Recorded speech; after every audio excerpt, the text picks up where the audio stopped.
the normal objection is to the idea of the raping of slave women, et cetera, et cetera.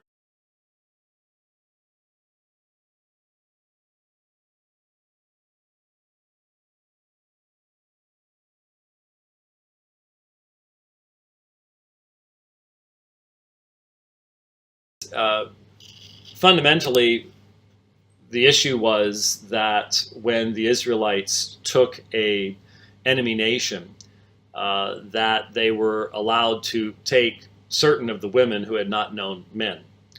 And this, of course, had to do with the military situation that existed in the day.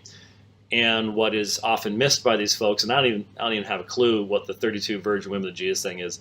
Since you can't even get the text right, then it's obviously just a flight of fancy imagination. No, the reference is correct. All you would have needed to do is read down to the verses 40. Let me read it out for you. They gave 675 sheep to the Lord. The soldiers got donkeys. They gave 61 donkeys to the Lord. The soldiers got 16,000 women.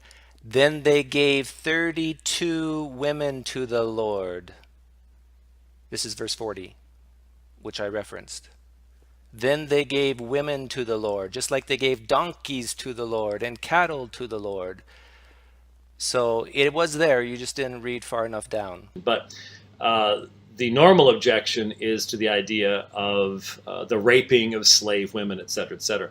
What's normally missed, and again, if you go to Sermon Audio, look up the Holiness Code in the sermon series that I did at PRBC, and look these texts up, I expand upon these things more fully. But what you need to understand is if there was not provision made for these women, once the husbands had either died in battle or been executed, they would be left with no visible means of support in a destroyed area, and basically it was a condemnation to death. This was actually a mechanism whereby life could be saved.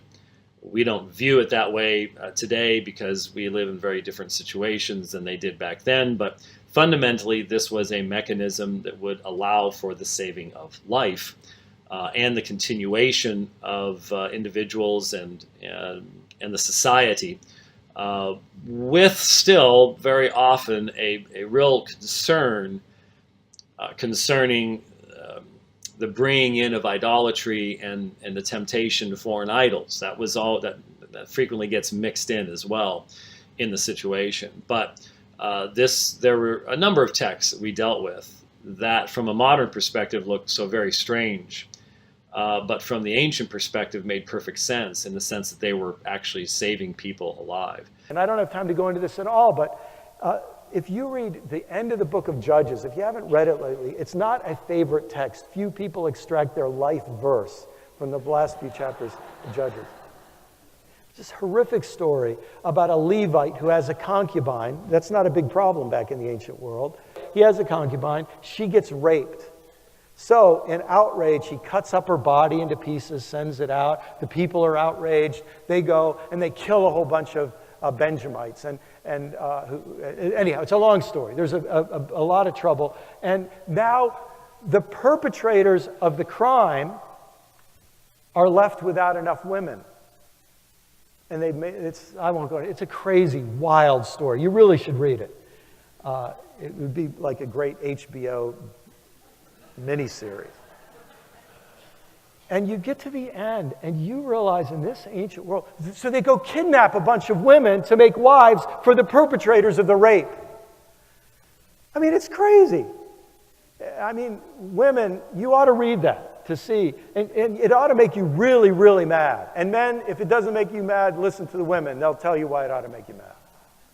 And you know what? God seems an accessory to the crime. This is the kind of people that are called God's people.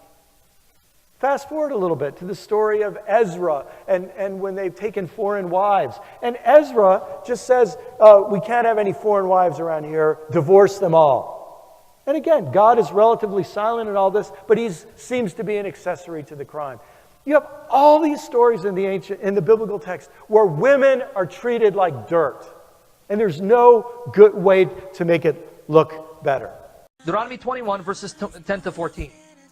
When you go out to war against your enemies, and Yahweh your God gives them into your hand, and you take them captive, and you see among them captives a beautiful woman, and you desire to take her to be your wife, and you bring her home to your house, she shall shave her head and pare her nails, signs of mourning, mourning the loss of her loved one, mourning the loss of her loved one.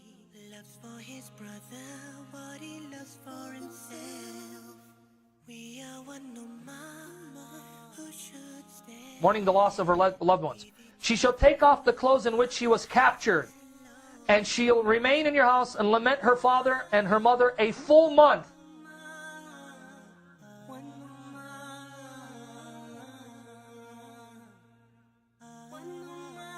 After that, you may go into her and be her husband.